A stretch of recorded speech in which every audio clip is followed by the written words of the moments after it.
Hello. কি রে, phone ধরিস না কেন?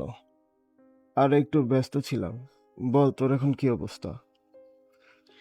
অবস্থা আগের মতোই। আগের মতোই? তার মানে তো ভালোই। আশা করি কিছুদিনের মধ্যেই ফুল সুস্থ হয়ে যাবে।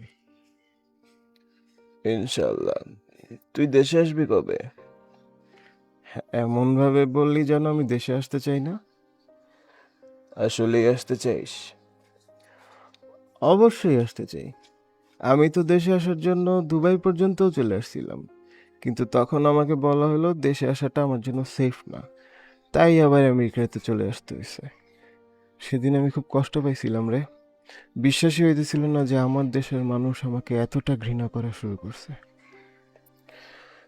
দেখ, তুই যদি আন্দোলনের সময় কথা বলতি, তোর দলের বিরুদ্ধে গিয়ে তোকে কিছু বলতে হয়তো, ব্যাপারটা কিন্তু তা না।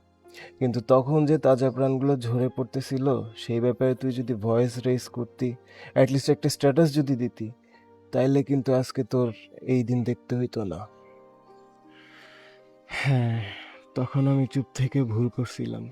তার জন্য কিন্তু আমি সরিও বলছি।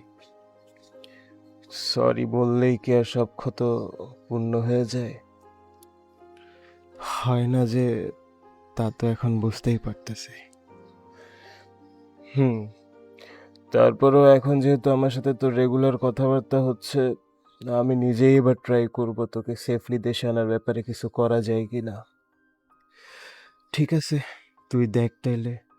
যে কোনো মুহূর্তে দেশে আসার জন্য আমি প্রস্তুত আছি। আচ্ছা, দেখতেছি। রাখি তাইলে, আল্লাহ হাফেজ।